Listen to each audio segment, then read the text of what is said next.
자, 마태복음 26장 14절에서 16절까지 말씀입니다. 자, 우리 한 목소리로 함께 봉독합니다. 그때에 열둘 중에 하나인 가룟 유다라 하는 자가 대제사장들에게 가서 말하되 내가 예수를 너희에게 넘겨주리니 얼마나 주려느냐 하리. 그들이 은 30을 달아 주거늘 그가 그때부터 예수를 넘겨줄 기회를 찾더라. 아멘. 자, 요한복음 12장 1절에서 8절까지 말씀입니다. 요한복음 12장 1절에서 8절까지 말씀입니다. 자, 함께 봉독하겠습니다. 6월절 엿새 전에 예수께서 베다니에 이르시니 이곳은 예수께서 죽은 자 가운데서 살리신 나사로가 있는 곳이라. 거기서 예수를 위하여 잔치할세 마르다는 일을 하고 나사로는 예수와 함께 앉은 자 중에 있더라. 마리아는 지극히 비싼 향유 곧 순전한 나드 한 근을 가져다가 예수의 발에 붓고 자기 머리털로 그의 발을 닦으니 향유 냄새가 집에 가득하더라. 제자 중 하나로서 예수를 잡아줄 가룟 유다가 말하되 이 향유를 어찌하여 300데나리온에 팔아 가난한 자들에게 주지 아니하였느냐 하니 이렇게 말함은 가난한 자들을 생각함이 아니요 그는 도둑이라 돈꾀를 맞고 거기 넣는 것을 훔쳐 가미러라. 예수께서 이르시되 그를 가만두어 나의 장례할 날을 위하여 그것을 간직하게 하라. 가난한 자들은 항상 너희와 함께 있거니와 나는 항상 있지 아니하리라 하시니라. 아멘. 자, 수요일 말씀입니다. 향유를 깨뜨리는 여인과 배신하는 제자입니다. 자, 이 여인이 향유를 깨뜨리는 사건은요, 마지막 유월절 기간에 있었던 사건은 아닙니다. 그런데 왜 마태복음은, 요한복음은 그렇게 기록을 하고 있느냐 하면, 이 향유를 깨뜨린 사건은요, 유월절 시작하기 바로 전 날에 있었던 사건입니다. 자, 그런데 이렇게 성경을 기록한 이유가 뭐냐면, 이 사건이 가룟 유다가 예수님을 팔아버리는데 결정적인 영향을 주는 사건이기 때문입니다. 자, 그렇게 이제 기록이 되어 있습니다. 자, 3년간 예수님을 따랐던 이 가룟 유다의 배신과 같은 일들은 지금도 진행형입니다. 목사였던 자들이 이단으로 넘어가고 또 신앙을 버리고 한때 교회에 헌신했던 이들이 배교하고 왜 이런 일들이 일어나는지를 오늘 본문 말씀을 통하여서 보려고 합니다. 어제는 교만을 봤습니다. 오늘은 욕심을 보려고 합니다. 욕심을 보려고 하는데 도대체 어떤 욕심일까? 우리는 욕심하면 부정적인 것만 생각을 하는데요. 가룟 유다가 가지고 있었던 그리고 베드로와 제자들이 가지고 있었던 욕심은 어떻게 보면 애국주의였습니다. 애국주의. 메시아가 오면 우리 이스라엘이 로마로부터 독립을 얻게 되는 우리가 어떻게 보면은 애국심이 왜 욕심이 될까? 성경을 여러분 잘 보셔야 됩니다. 복음보다 더 앞서는 것들은 다 욕심이 됩니다. 믿음을 흐트리게 되어 있습니다. 자, 가룟 유다는 예수님을 배신했는데 나사로의 동생 마리아는 말씀을 의지하여서 자기가 모아두었던 가장 귀한 향유를 깨뜨립니다. 우리가 이제 이 마지막 예수님의 십자가 사건을 묵상할 때 눈여겨봐야 되는 것이 뭐냐면 3년 동안에는 예수님을 따라다녔던 제자들이 예수님의 장례를 치르지도 않고요. 아리마대 요셉과 여인들에 의하여서 예수님의 장례가 준비되고 치루어집니다. 자, 오늘 이 본문 말씀 요한복음 12장에 기록된 이 말씀은 우리가 잘 아는 말씀입니다. 대부분 이 말씀을 어떻게 해석을 하느냐, 그냥 이 여인의 어떤 헌신, 그래서 막 헌금하고만 연결이 될 때가 많은데 사실 이 마리아가 향유를 깨뜨린 사건은요, 헌신의 개념이 아니라 예수 그리스도의 말씀을 믿는 믿음의 결단으로 보셔야 됩니다. 자, 향유를 깨뜨렸습니다. 예수님께서 뭐라고 말씀하십니까? 나의 장례를 준비하는 거라고 말씀하시는 겁니다. 그러면은 누가 이 장례에 대해서 이야기를 했습니까? 예수님께서 말씀하셨거든요. 내가 이제 올라가서 대제사장들에게 붙잡히고 내가 고난을 당하고 십자가에 달려 죽을 것이다. 이미 예수님께서 말씀하셨습니다. 그 말씀을 믿은 마리아는 향유를 깨뜨립니다. 그 말씀을 믿지 않는 제자들의 태도는 어떻습니까? 아깝게 그거 왜 깨트리느냐는 겁니다. 자, 예수님께서 베다니에 오셨다는 소식을 듣고 마리아가 이제 찾아옵니다. 예수님은 제자들에게 이제 드러내놓고 마지막 유월절에 올라가시기 전에는 드러내놓고 가르치셨습니다. 내가 이제 죽게 될 것이다. 그런데 제자들은 그것에 대해서 별 생각을 하고 있지 않았습니다. 마리아도 받아들이는 그 사건을, 마리아도 볼 수 있었던 것을 왜 3년 동안이나 따라다닌 제자들이 그것을 보지 못했을까요? 우리가 이걸 잘 보셔야 됩니다. 왜 제자들이 그것을 받아들이지 못했을까요? 예수님의 능력이 너무 대단했기 때문입니다. 여러분, 예수님은 죽은 사람도 살리시는 분입니다. 죽은 자를 살리는 예수님이 죽는다는 것을 그들은 받아들일 수가 없었고요. 그보다 훨씬 더 중요한 것이 뭐냐 하면 그들은 어느 순간부터 예수님을 통하여서 자신들이 기대하는 것을 보기 시작을 했습니다. 우리가 사람이 무엇인가 하나에 딱 꽂혀버리면요, 다른 것을 이해하고 판단하는 능력이 떨어집니다. 사람이 생각이 어느 한 곳에 딱 묶여버리면요, 정상적인 판단을 잘 못합니다. 그래서 우리가 종종 저렇게 많이 배운 사람이, 저렇게 똑똑한 사람이, 저렇게 경험 많은 사람이 왜 저 일은 저렇게 해결했지?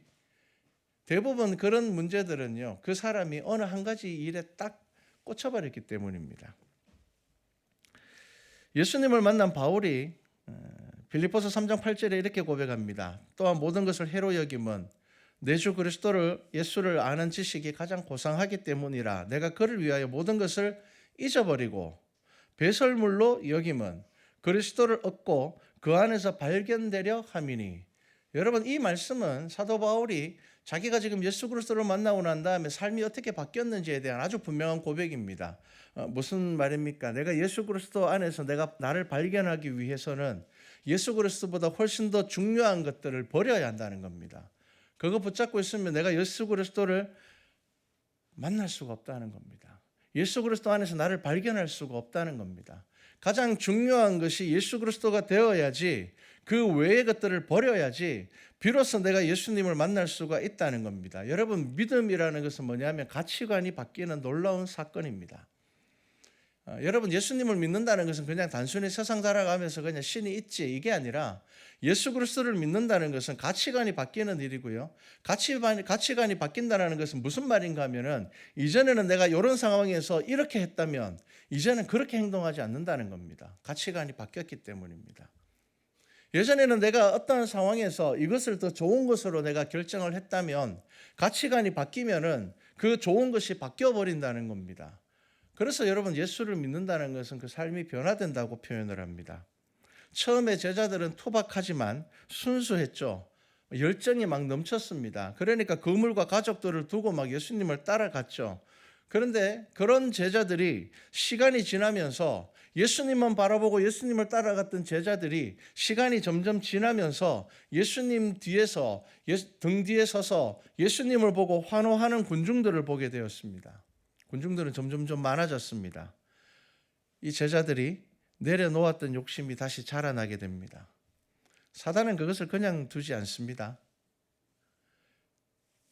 예수님께서 변화산에서 내려오셨을 때 남아있는 9명의 제자가 귀신을 쫓지 못해서 막 쩔쩔매고 있었죠. 근데 예수님은 제자들을 괴롭히는 자들을 책망하지 않으셨고요, 제자들을 책망하셨습니다. 뭐라고 이야기하셨습니까? 제자들에게 믿음이 없는 세대여, 내가 얼마나 너희와 함께 있으며 얼마나 너희에게 참으리요라고 말씀하십니다. 이 제자들에게 하신 말씀입니다. 제자들을 둘러싸고 공격하고 괴롭히는 사람들을 책망하지 않으셨고요, 제자들에게 그렇게 말씀하셨습니다. 그래서 저녁에 이 제자들이 예수님께 조용히 나와서 뭐라고 이야기합니까? 우리는 왜 못했습니까? 라고 이야기를 할 때, 자, 예수님께서 뭐라고 말씀하십니까? 기도 외에는 다른 것으로는 이런 종류가 나갈 수가 없느니라 라고 말씀하셨습니다. 여러분, 기도가 뭐라고요? 어제 말씀 기억하셔야 됩니다. 기도가 뭐라고요? 하나님의 선하심과 구원의 영광을 찬양하는 것이라고 했습니다. 그러면 도대체 예수님께서 왜 이 타이밍에 이 이야기를 하셨을까요?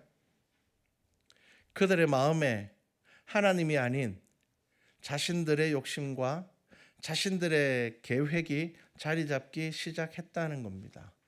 믿음의 방향이 이제 자신들의 계획과 욕심으로 바뀌어져 가고 있다는 겁니다. 우리들의 문제가 뭔지 아십니까? 늘 여기에 있습니다. 여기가 좁사오니 하면서 교회를 사모하고 막 말씀을 묵상하고 헌신하던 이들이 어느 순간 미지근한 신앙이 되어버립니다. 그런데 스스로는 잘 모릅니다. 왜 그럴까요? 점검해 보십시오. 예수님만 바라보던 나의 신앙이 다른 곳을 향하고 있지 않습니까? 여러분, 예수님 지금 그 이야기를 하고 계시는 겁니다. 포기했던 욕심이 슬슬슬 자라면서 뿌리 내리고 있지 않습니까? 여러분, 예수님께서 잡히셨을 때 제자들의 품에 뭐가 있었습니까? 칼이 있었습니다. 칼. 여러분, 이 칼이 3년 동안 있었을까요? 아닙니다.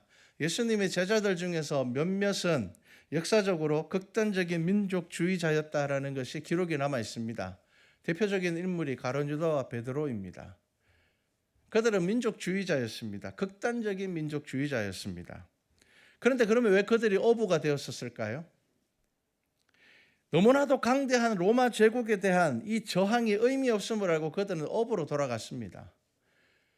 이 조그만한 이 작은 유다라는 나라가 저 거대한 로마라는 나라를 물리치고 독립을 한다라는 것은 불가능한 희망사항일 뿐이라는 것을 깨달았습니다. 그래서 포기했습니다. 그런데요, 예수님을 따라다니면서 수많은 군중들과 죽은 사람도 살리는 예수님의 기적과 물이 포도주로 변하고 병든 자들을 고치시고 그런 예수님의 기적 앞에 그들이 포기했던 욕심이 다시 시작되었습니다. 버렸던 칼이 다시 그들의 품속에 들어오게 된 겁니다. 버렸던 칼들이 다시 들어오게 됩니다.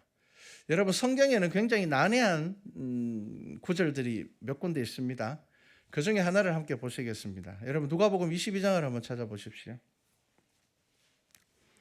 잘 보셔야 됩니다. 누가복음 22장 35절부터 말씀을 한번 보시기 바랍니다. 자, 35절부터 38절까지 말씀입니다. 자, 한 목소리로 함께 읽어보겠습니다. 그들에게 이르시되 내가 너희를 전대와 배낭과 신발도 없이 보내었을 때에 부족한 것이 있더냐? 이르되 없었나이다. 이르시되 이제는 전대에 있는 자는 가질 것이요 배낭도 그리하고 검 없는 자는 겉옷을 팔아 살지어다. 내가 너희에게 말하노니 기록된 바 그는 불법자의 동류로 여김을 받았다 한 말이 내게 이루어져야 하리니 내게 관한 일이 이루어져 감이니라. 그들이 여짜오되 주여 보소서 여기 검 둘이 있나이다. 대답하시되 족하다 하시니라. 자, 여러분, 이 본문 말씀을 읽을 때 어떤 생각이 드십니까? 이거 잘 이해하셔야 되는 본문입니다. 평범한 대화 같지만 이상하지 않습니까? 예수님께서 지금 뭐라고 이야기를 하십니까? 겉옷을 팔아서 검을 사라고 말씀하십니다. 자, 겉옷 팔아서 검을 사라. 예수님이 이런 말씀을 하셨다고? 더 웃기는 게 뭔지 아십니까? 그때 제 작품에서 칼이 나옵니다. 여기 있습니다. 예수님, 우리 이미 가지고 있습니다. 두 개가 딱 나오는 거예요. 여러분, 이게 무슨 말일까요? 예수님이 칼을 사라고 하셨습니다. 여러분, 성경 말씀을 묵상할 때 가장 중요한 것이 뭐냐 하면요, 하나님이 어떤 분인지를 아셔야 되고 예수님이 어떤 분인지를 아셔야지 성경을 읽다가 엉뚱한 길로 빠지지 않습니다. 아니면은 한 본문에 갇혀가지고 여기서 헤매게 됩니다. 자, 이게 무슨 말인가 하면요, 자, 예를 들면 한 2달 전에 청해가 매일 탈출한 적이 있습니다. 아실 겁니다. 매일 탈출해가 매일 잡으러 다녔습니다. 묶어놓으면 탈출하고 묶어놓으면 탈출하고 한 2-3달 된 것 같습니다. 아파트에서 막 신고 들어옵니다.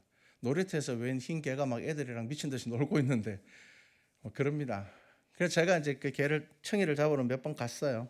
자, 제가 이제 그때 청이를 막 묶어주면서 무슨 얘기를 했는가 하면, 야, 니 한 번만 더 탈출하면 된장 바를 거야 그랬습니다. 자, 저를 아시는 분들은 진짜 된장 바른다는 이야기가 아니라는 걸 아실 겁니다. 그런데 모르는 분은요, 소문 낼 겁니다. 야, 저 교회는 추수감사주일날 잡아먹으려고 개 키운대. 이렇게 소문 날 겁니다. 저 교회는 적당하게 개 키워서 잡아먹으려고 키운대. 이런 소문 날 겁니다. 왜냐하면 저를 아는 사람은 절대로 된장 바르지 않는다는 것을 아십니다. 그러니까 그게 농담이고요. 얼마나 속상하면 그런 이야기를 할까, 이렇게 될 겁니다. 여러분, 지금 예수님에 대해서 제대로 알지 못하면요, 이 본문 말씀을 오해하게 됩니다. 예수님의 대화를 잘 보셔야 되는데 우리가 이 검의 시선이 꽂혀버리면요, 이 문장 전체의 내용을 잊어버립니다. 자, 35절에 보면 이렇게 시작을 합니다. 내가 너희에게 옛날에 내가 너희와 함께 있을 때에 너희들 전대도 없고, 지갑입니다. 지갑. 전대도 없고 가방도 없고 신발도 없이 보내었을 때 부족하더냐? 부족하지 않았습니다. 이제는 전대에 있는 자는 가질 것이요 배낭도 그리하고 검 없는 자는 겉옷을 팔아 살찌어다, 이렇게 말씀하셨습니다. 자, 그러면 이 말씀이 어떤 의미를 가지고 있느냐? 지금 예수님은 이제 내일이면 잡혀가지고 죽으실 텐데요. 언제 겉옷 팔아가 칼 사고 뭐. 그리고 생각해 보십시오. 예수님의 제자들 12명이 칼 한 자루씩 들고 있다고 한들 로마 군인 앞에서 그게 무슨 의미가 있겠습니까? 아무 의미 없는 겁니다. 그 다음 말씀을 보셔야지 36절 말씀을 이해할 수 있습니다. 내가 그들에게 너희에게 말하노니 기록된 바 그는 불법자의 동료로 여김을 받았다 한 말이 내게 이루어져야 하리니 내게 관한 일이 이루어져 감이니라. 이사야서 말씀을 말씀하셨습니다. 이사야서 말씀을. 그리스도가 십자가를 지시고 죽게 될 것에 대하여서 말씀을 하셨습니다. 그런데 그들이 그 이야기를 듣고는 지금 얘들이 지금 머릿속에 무슨 생각만 하고 있는가 하면 이제 예수님께서 이스라엘의 왕이 되실 거야. 이제 예수님께서 로마 군인들을 몰아내실 거야. 이제 예수님께서는 우리의 왕이 되실 거야. 이 생각만 머릿속에 가득 차 있으니까 예수님께서 하시는 이 말씀의 의미를 제대로 이야기하지 못하고는 품에서 칼을 꺼내가 여기 두 자루 있습니다 라고 이야기를 하는 겁니다. 자, 이 대화의 중요한 포인트는 뭐냐면요, 이제는 예수님이 그들과 함께 하지 않는다는 겁니다. 이제는 내가 잡혀서 죽게 될 것이고 부활하여 승천하게 될 것이며 그 이후에 너희들은 사도의 사명을 감당하게 될 것인데 그때는 너희들이 나와 함께 있지 않기 때문에 나와 함께 있는 것과 다르게 너희들은 이제 준비하고 너희들 스스로를 지킬 수 있어야 되며 너희들 스스로는 이 복음을 전하기 위하여서 너희들이 나와 함께 있을 때와 똑같이 해서는 안 된다는 겁니다. 여러분, 이 대화의 중요한 포인트는 예수님께서 함께 하지 않는다는 것이며 검은 칼의 의미도 있지만 유대인들에게는 자신을 보호한다는 의미도 있습니다. 그리고 성경에서는 칼이 아주 중요한 의미로 사용되는데요, 성령의 검, 말씀의 검이라는 의미를 가지고 있습니다. 여러분, 잘 이해하셔야 됩니다. 만약에 예수님께서 진짜 이것을 실제적인 칼이라고 말씀하셨다면 예수님께서 잡히셨을 때 당장 오늘 본문 누가복음 22장의 후반절에 가면 예수님께서 잡히셨을 때 제자 중에 한 명이 진짜 칼을 꺼내가지고 대제사장의 종의 귀를 잘라버립니다. 그때 예수님께서 어떻게 하시는지 보십시오. 떨어진 귀 50절 말씀입니다. 대제사장의 종을 쳐 그 오른쪽 귀를 떨어뜨리니 51절 말씀에 보면 예수님께서 뭐라고 말씀하시는가 하면 이것까지 참으라고 얘기하시는 겁니다. 아니라는 겁니다. 그리고 그 다음에 뭐라고 말씀하십니까? 칼을 가지고 있는 자는 칼로 망한다는 겁니다. 여러분, 예수님께서는 성경을 통하여서 마지막 잡히셨을 때 어떤 말씀을 하십니까? 마태복음 26장 52절에는 내 칼을 도로 칼집에 꽂아라. 칼을 가지는 자는 다 칼로 망하느니라. 예수님께서 그렇게 말씀하셨습니다. 예수님께서 지금 여러분 이 35절부터 38절의 말씀에 옆에서 지켜보지 않았지만 그들의 품에서 칼이 나왔을 때 예수님의 그 표정이 어땠을까요? 저는 그런 생각합니다. 예수님께서 마지막 겟세마니 기도를 왜 그렇게 땀방울이 피가 되게 기도하셨는가 하면 이렇게 기도하지 않으셨을까요? 아버지 어떡합니까? 아직 저 미련한 제자들이 검을 말하면 칼을 꺼내고 있습니다. 저 미련한 제자들이 아직까지 저 칼을 버리지 못하고 품에 품고 다니고 있습니다. 저 미련한 제자들이 내가 십자가에 달려 죽을 것이라고 그렇게 이야기했는데도 불구하고 베드로는 뭐라고 이야기를 합니까? 그런 일이 죽게 일어나서는 안 됩니다. 제가 막아버리겠습니다. 라고 이야기를 하는 겁니다. 여러분, 누가복음의 이 말씀은 예수님께서 제자들에게 이제 예수님 없이 사도로 살아가야 하는 것에 대하여서 준비하라고 자신을 지키라고 말씀하는 것입니다. 실제로 검은 공격용이 아니라 방어용으로 가지고 있는 경우들이 훨씬 더 많습니다. 여러분, 미국은 총기 자유국가죠. 100명 중에 99명은 자신을 지키기 위하여서 방어용으로 집에 총을 가지고 있습니다. 그런데 한 명의 범죄자는 총을 남을 해치는 도구로 사용합니다. 그 당시 유대 사회에서도 먼 길을 오갈 때에는 뭘 가지고 있어야 되는가 하면 칼을 가지고 있어야지 강도들이 덤비지 않습니다. 그러니까 지금 예수님께서 하시는 이 검의 의미는 뭐냐 하면은, 자, 이제 로마하고 한번 싸워보자 라는 의미가 아니었습니다. 내가 이제 너희와 함께 하지 않을 테니, 나는 이제 내가 너희들에게 말했던 것처럼 내가 십자가를 지고 죽고 내가 부활하고 난 이후에 내가 어느 정도 시간이 지나면 나는 먼저 가 있을 것이니 너희들이 이제 너희들 스스로를 지키며 내가 너희들에게 전한 이 말씀을 지키며 살아야 될 것이다. 복음 전하며 살아야 될 것이다. 그러니 나하고 같이 있을 때는 그들에게 전대가 뭐 필요하겠습니까? 예수님을 따르는 수많은 사람들로 인해서 제자들은 먹을 거 필요 없었습니다. 지금 예수님께서 왜 이런 이야기를 하십니까? 이제 사도들은 박해를 받을 것이기 때문입니다. 이제 스스로를 지켜야 되기 때문입니다. 누가복음 22장에서 검을 사라고 하시고 이사야서 53장의 12절 말씀을 말씀해 주시는 겁니다. 예수님께서 십자가에 달려 죽으신다는 겁니다. 야, 칼 들고 한번 싸워보자, 이게 아니란 말이에요. 딱 그렇게 말씀하시고 바로 이사야서의 말씀을 딱 말씀하시면서 내가 죽게 될 것이라는 것을 말씀하고 있는데도 지금 이 제자들의 온통 머릿속에 생각이 뭐에 꽂혀 있다고요? 예수님이 왕이 되시면, 예수님께서 이 능력과 기적으로 로마인들을 물리치면 그러면은 이제 우리나라가 다윗의 영광을 회복하게 될 텐데, 그러면은 우리 12제자들은 높은 자리 하나씩 차지하지 않을까? 이 생각이 머릿속에 가득 들어있다 보니까 예수님께서 하시는 이 말씀을 제대로 알아듣지 못하고 여기 칼이 있습니다 그러면서 칼을 싹 꺼내는 겁니다. 예수님 눈물 났을 것 같아요. 이것들이 내 잡히기 전까지 이러는구나. 3년 동안 데리고 다니면서 가르쳤는데도 아직까지 못 깨닫는구나. 나사로의 동생 마리아는 내가 죽을 것을 알고 하나님의 말씀을 의지하고 믿고 자기 향유를 깨트려서 내 장례를 준비하는데, 이 제자라는 것들은 지금 이 상황에서 품에서 칼을 꺼내고 있구나. 여러분, 지금 예수님께서는요, 이제 제자들은 예수님이 떠나고 나면 이 예수 그리스도께서 맡기신 복음으로 인하여서 고난 당할 것을 말씀하시는 겁니다. 스스로를 지키라는 것입니다. 한 가지 생각에 사로잡혀 있으니 예수님의 말씀을 자신이 원하는 대로 듣는 것입니다.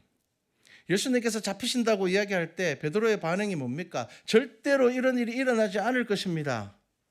예수님은 사랑하는 예수님을 사랑하는 이 제자의 충성으로 보이기도 하지만 예수님께서는 베드로에게 뭐라고 책망하십니까? 사탄아, 내 뒤로 물러가라. 그 다음 말이 중요합니다. 사탄아, 내 뒤로 물러가라. 그 다음에 뭐라고 하는가 하면 너는 나를 넘어지게 하는 자로다. 그 다음에 뭐라고 이야기하시는가 하면요, 내가 하나님의 일을 생각하지 아니하고 도리어 사람의 일을 생각하는 도다. 여러분, 사탄이 뭐라고요? 하나님의 일을 생각하지 않고 사람의 일을 하게 하는 것이 사탄입니다. 지금 베드로와 제자들은요, 머릿속에 온갖 뭐가 들어있다고요? 우리나라가 독립해야 되는데, 이제 예수님께서 저 능력으로 우리나라를 독립시켜 주실 건데, 여러분, 그게 사탄의 생각이라는 겁니다. 지금 예수님께서는 베드로에게, 수제자에게 사탄이라고 이야기를 하셨습니다. 주는 그리스도시요 살아계신 하나님의 아들입니다라고 고백했던 그 베드로에게, 그리고 그 신앙의 고백을 축복하셨음에도 불구하고 그 신앙의 고백을 한 베드로가 여러분 사탄이 된다라는 것을 여러분 말씀 가운데서 잘 기억하셔야 됩니다. 우리가 하나님의 일을 생각하지 않고 사람의 일을 생각할 때가 너무 많습니다. 여러분, 하나님의 일을 생각하셔야지 여러분 성도로서 주께서 우리에게 맡겨주신 사명을 감당하는 겁니다. 머릿속에는 온통 사람의 일을 생각하고 있습니다.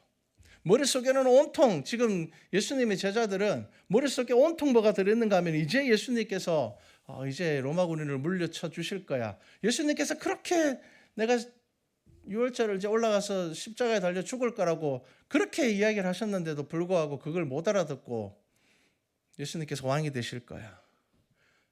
저런 기적과 능력을 가지고 계신 분이 죽을 리가 있나?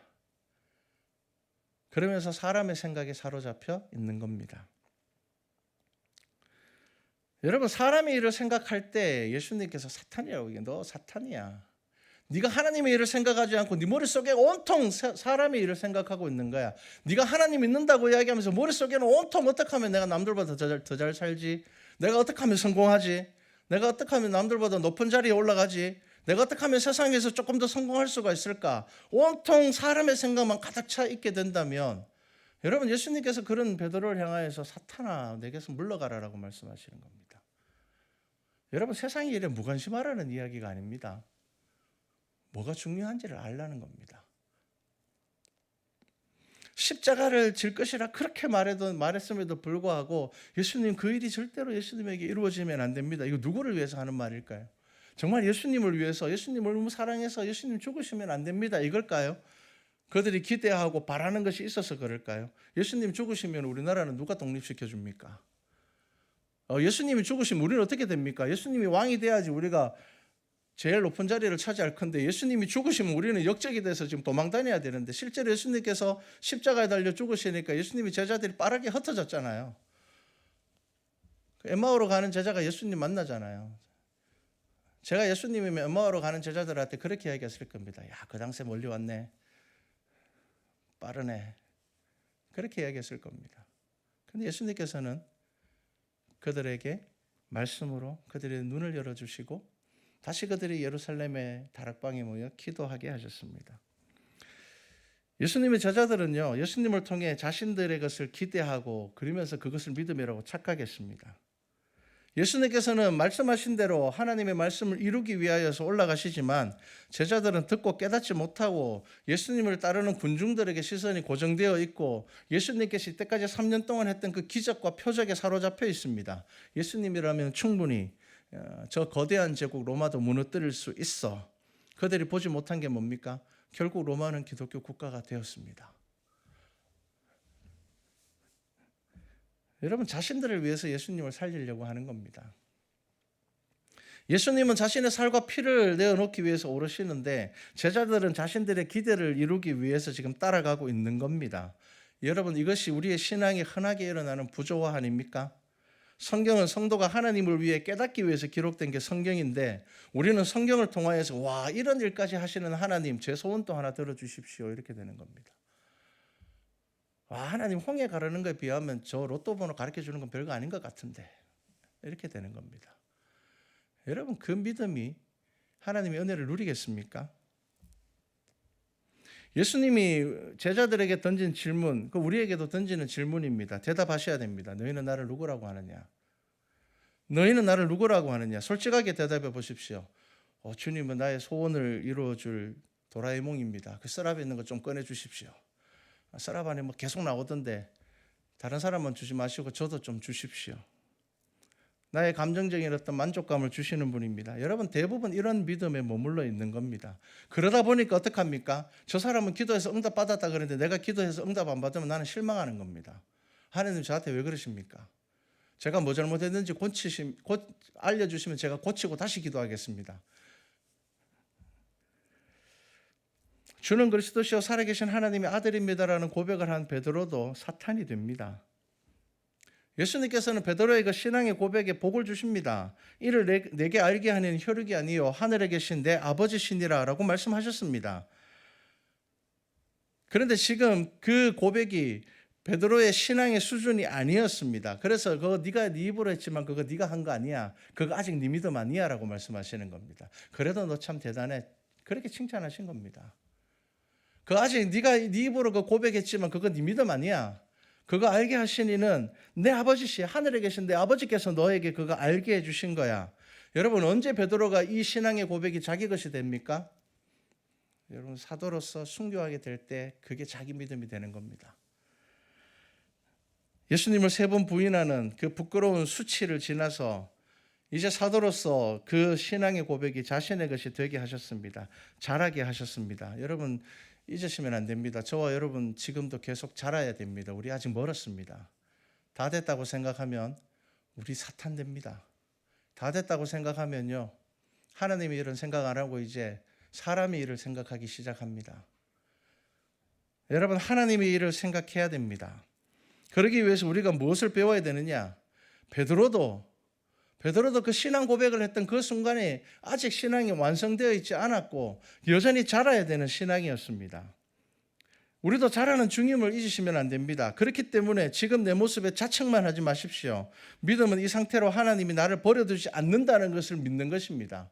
하나님께서 나를 포기하지 않는다는 겁니다. 가룟 유다는 욕심에서 벗어나지 못했습니다. 예수님의 말씀에 실망했습니다. 우리가 지난달에 보았던 새벽기도 말씀에 요한복음을 보았을 때 예수님께서 요한복음 6장에 내 살과 피를 마시는 자는 영생을 가졌고 막 이러니까 예수님을 따르던 사람들이 다 도망가 버렸습니다. 이게 도대체 무슨 말이냐? 예수님의 제자들 중에 떠나고 다시는 그와 함께 다니지 않는다라고 이야기했습니다. 그때 예수님께서 뭐라고 말씀하셨습니까? 너희도 가려느냐? 너희도 가겠느냐?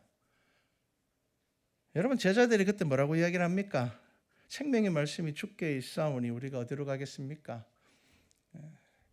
여러분, 이 고백이 그들에게 완성된 고백이 아닙니다. 왜냐하면 이렇게 고백하면서도 또 한편으로 사람의 일에 빠지는 것이 제자들의 모습이었습니다. 여러분, 자신의 소원과 기대를 가지고 신앙생활 하시는 분들은요, 그것이 내 믿음보다 훨씬 더 위에 있는 사람들은요, 잠시 환호하고 잠시 열정적으로 따를 수 있지만 결국은 떠나가게 될 겁니다. 여러분, 생명의 말씀이 주께 있사오니 우리가 어디 가겠습니까? 라는 이 고백의 뜻이 뭡니까? 내가 잘나서가 아니라 내 기도가 이루어지기 때문이 아니라 생명의 말씀이기 때문에 제가 어디 갈 수 없다는 겁니다. 내 자격으로 있는 거 아니라는 겁니다. 나는 자격이 부족하지만 당신이 생명의 말씀이기 때문에 우리는 못 갑니다. 라는 겁니다. 여러분, 유다의 욕심은 죄가 되었고 결국 사망으로 끝이 났습니다. 성경은 우리에게 굉장히 중요한 교훈들을 계속 말씀하십니다. 예수님의 제자 중에 한 명이 자살했다라는 거 여러분 쉽게 생각하시면 안 됩니다. 예수님의 제자는 3년 동안 따라다니면서 기적과 표적을 다 경험했던 사람이고요. 예수님의 가르침을 가장 가까이에서 들었던 사람입니다. 그런데 그런 가룟 유다가 예수님을 팔고 자살해버렸다라는 것은 성경을 통하여서 하나님께서 우리에게 하시는 말씀입니다. 예수님의 제자인 이 유다, 의심이 자라고 그 마음에 욕심이 그 마음을 차지했을 때 마치 죽은 자를 장례하듯이 예수님께 향유를 붓고 예수님의 발을 씻기는 마리아의 모습이 얼마나 미웠겠습니까? 얼마나 분노스러웠겠습니까? 제가 지금 예수님이 이제 올라가셔서 왕이 돼야 되는데 저다 되고 지금 불길하게. 근데 예수님도 뭐라고 이야기하십니까? 놔둬라. 나의 장례를 위해서. 나를 위하여서. 다른 말로 무슨 말입니까? 그래, 마리아, 너는 내가 하는 말을 알고 있구나. 너는 내 말을 믿고 있구나. 이것들은 아무도 안 믿고 있는데 지금 너는 나를 믿고 있구나. 예수님은 마리아의 그 행동이 자신의 장례를 위함이라고 말씀하십니다. 여러분, 욕심이 죄가 되었고 죄가 사망이 되었습니다. 그러면 우리는 어때요? 여러분, 우리 욕심 없는 사람 있습니까? 다 욕심 있습니다. 우리 죄 안 짓습니까? 죄 짓습니다. 그러면은 이 욕심과 죄까지는 우리가 어떻게 할 수 없습니다. 그러면은 우리가 할 수 있는 건 마지막은 달라야 됩니다. 뭡니까? 회개하고 구원받는 것입니다. 하나님을 붙잡는 겁니다. 저 이거밖에 되지 않습니다. 우리의 인생은 계속 뭡니까? 욕심 가지고 죄 지었다가 회개하고 욕심 가지고 죄 지었다가 회개하고. 여러분, 이게 구약 성경에 이스라엘 백성이 보여주는 모습입니다. 여러분, 하나님께서는 성경을 통해서 우리의 인생을 바라보게 하시는 겁니다. 그럼에도 불구하고 하나님께서는 그들을 버리지 않으시고 끝까지 그들에게 지도자를 보내고 선지자를 보내고 그들에게 하나님의 나라를 알게 하십니다. 여러분, 이게 성경입니다. 마리아의 간절한 헌신과 사랑이 가룟 유다의 눈에는 300데나리온의 향유를 땅에 버리는 의미없고 가치 없는 행위로 보였습니다. 제가 전에 있었던 교회에 어떤 일이 있었는가 하면요. 이 연말 되면 이제 그 연말 정산을 하잖아요. 그 연말 정산을 하면은 교회 집사님 중에 한 분이 어느 해부터 연말 정산을 안 받으시겠대요. 목사님, 저 연말 정산 안 받겠습니다. 그래요. 그분이 꽤 헌금을 많이 하시는 분이거든요. 사업을 크게 하셔서. 그래서 제가 이제 물었습니다. 그래도 집사님 연말 기부금 영수증을 받으셔야죠. 교회에서 뭐 다 드리는 건데. 이러니까 이 집사님이 이런 이야기를 합니다. 제가 어느 날 기부금 영수증을 보면서 헌금이 아깝다는 생각이 들더라는 겁니다. 이게 매달 할 때는 몰랐는데 1년치를 모아가지고 보니까 이게 사업을 크게 하시는 분이니까 그분이 이 헌금했는 게 거의 중고차가 아니고 좋은 차를 한 대 살 만큼 헌금을 하시는 분이에요. 그러니까 자기가 이 기부금 영수증을 딱 볼 때 자기는 전혀 이때까지 그런 생각을 하지 않았는데 그걸 딱 보는 순간에 무슨 생각이 들었는가 하면은 헌금 좀 줄일까 그 생각이 머리에 탁 들더랍니다. 그러면서 이분이 그 다음에부터는 안 받았어요. 그러면서 그냥 웃으면서 이렇게 이야기를 합니다. 목사님, 저는 아직 기부금 영수증을 볼 믿음이 없습니다.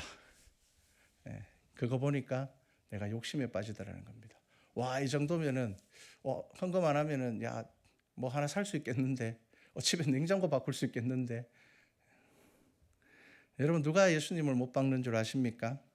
거룩하고 경건한 종교 생활을 하지만 자신의 욕심을 이기지 못하는 이들이 예수님을 십자가에 못 박았습니다.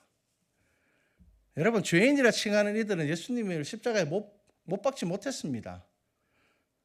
여러분, 믿음이 자란다라는 것은, 믿음의 수준이 있다는 것은 뭔지 아십니까? 아까 보았던 바울의 고백처럼 예수님보다 더 위에 있는 것들을 다 끄집어 내리는 것입니다. 우리 평생 이거 훈련하고 연단하셔야 됩니다. 여러분, 우리 안에 있는 욕심이 우리의 믿음을 덮어버릴 때 우리는 300데나리온의 향유의 참된 가치를 모르게 됩니다. 그거 보고 분노하게 됩니다. 아깝다는 생각하게 되는 겁니다. 여러분, 우리가 예수 그리스도만이, 우리가 하나님의 일을 생각하며 사람의 일을 버리고 하나님의 일을 생각하면서 살아갈 때, 그때 우리는 비로소 300데나리온 향유의 참된 가치를 알게 되고요, 그 믿음에 참여하게 될 것입니다. 예수님은 마리아가 비싼 향유를 바쳐서 기뻐하신 게 아닙니다. 예수님의 말씀을 그가 전적으로 믿었기 때문에 기뻐하신 겁니다. 예수님이 이제 올라가면 죽으실 것이기 때문에 예수님의 말씀에 의하면 대제사장들에 의해서 잡혀가서 로마의 감옥에서 이제 고문을 받거나 그렇게 죽으실 것이기 때문에 미처 예수님의 장례를 드리지 못할까 봐, 그래서 이 마리아가 미리 예수님 앞에 그 향유를 깨뜨린 겁니다. 여러분, 기억하십시오. 여러분, 향유를 깨뜨리는 여인이 되셔야 됩니다. 여러분, 우리 안에 가룟 유다와 같은 믿음이 있어서는 안 됩니다. 여러분, 예수님을 쳐다보고 따라 놓고는 나중에 내 욕심과 내 계획이 점점 더 커져서 결국 내가 버리고 포기했던, 하나님 앞에서 이제 이 칼 버리겠습니다라고 했던 거 다시 주섬주섬 주워서 품 안에 품고 다닌다면 여러분, 말씀의 은혜를 깊이 있게 누리지 못하게 될 것입니다. 여러분, 사람의 일에 믿음을 잃지 않는 우리 교회와 성도가 되기를 주님의 이름으로 축복합니다.